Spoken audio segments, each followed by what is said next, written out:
আসসালামু আলাইকুম বন্ধুরা, আপনাদের মাঝে আজকে আমি প্রথম একটি ভিডিও নিয়ে চলে আসলাম। ডাটা দিয়ে চিংড়ি মাছ দিয়ে রান্না করব। প্রথমে চুলায় কড়াই বসিয়ে দিয়ে সরিষার তেল দিয়ে দিলাম। সরিষার তেল দিয়ে এখন আমি পেঁয়াজ আর চিংড়ি মাছগুলো দিয়ে দেব।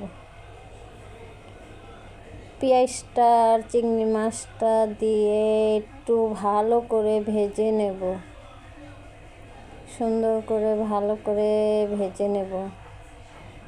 আর ডাটাটা খেতে খুব সুস্বাদু, মিষ্টি মিষ্টি লাগে। আমাদের এখানে তো বলে আমন ডাটা, আপনারা কে কী নামে ডাকেন জানি না। মোটা মোটা হয় ডাটাগুলো। সেই ডাটা দিয়ে বড় চিংড়ি মাছ দিয়ে আমি রান্না করব। আজকে সেই রেসিপিটা নিয়ে আসলাম। যেহেতু কপাল মন্দ হয়ে গেছে, আর কি করা যাবে, নতুন চ্যানেলে তো ভিডিও ছাড়তে হবেই।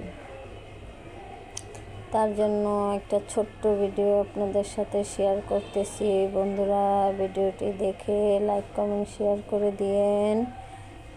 আর আমার মতন যারা নতুন আছেন তারাও আমার চ্যানেলটিকে সাবস্ক্রাইব করে আমার পাশে থাকবেন। আমি আগেও আপনাদের পাশে ছিলাম, এখনও ইনশাল্লাহ পাশে থাকবো। হলুদ মরিচ গুঁড়া দিয়ে দিলাম, আদা বাটা দিয়ে কষিয়ে নিয়েছি, লবণও দিয়ে দিয়েছি, সবই দিয়ে দিয়েছি। এখন আবার ভালো করে একটু কষিয়ে নেব। কষিয়ে নিয়ে ডাটাগুলো দিয়ে দেব। দেখেন আমি ভালো করে কষিয়ে নিচ্ছি।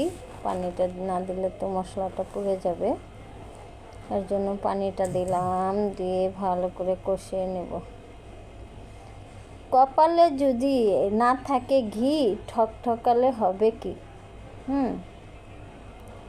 দেখেন আমি ডাটাগুলো দিয়ে দিচ্ছি, আবার লাড়াচাড়া দিয়ে দেবো। কিছুক্ষণ একটু ঢাকনা দিয়ে ঢেকে কষিয়ে নেব।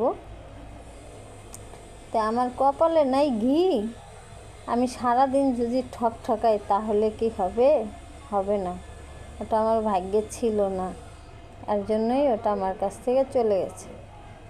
তাই আমি সান্ত্বনা দিই। যদি আমার ভাগ্যে থাকতো তাহলে তো অবশ্যই পেতাম। কি করার, এখন দেখি। আপনারা তো আমার পাশে আছেন, আমি আপনাদের পাশে আছি। যদি ইউটিউবের মায়া হয় আমার প্রতি, তাহলে আমার চ্যানেল আমার কাছে আবার ফিরিয়ে দেবে। আমি যদি কোনো অন্যায় করে থাকি ইউটিউবের কাছে, তাহলে তো আমার অন্যায়ের শাস্তি পেতে হবে। আর যদি অন্যায় না করে থাকি তাহলে তার শাস্তি পাবো না। তারপরে ইউটিউব চেক করুক, যার কাছেই থাকুক আইডিটা, সব কিছু চেক করে আমার আইডি আমার কাছে ফেরত দিয়ে দেব। আমি আশা রাখছি ইনশাল্লাহ আমার আইডি আমার কাছে ফেরত আসবেই আসবে। আশা তো ছাড়ি নাই। দেখেন আমার তরকারিটা হয়ে গেছে, আমি একটু ঝোল রাখবো, না হলে ভাত খাওয়া হবে না। এই এক পদের তরকারি। আসসালামু আলাইকুম, সবাই ভালো থাকবেন। আল্লাহ হাফেজ।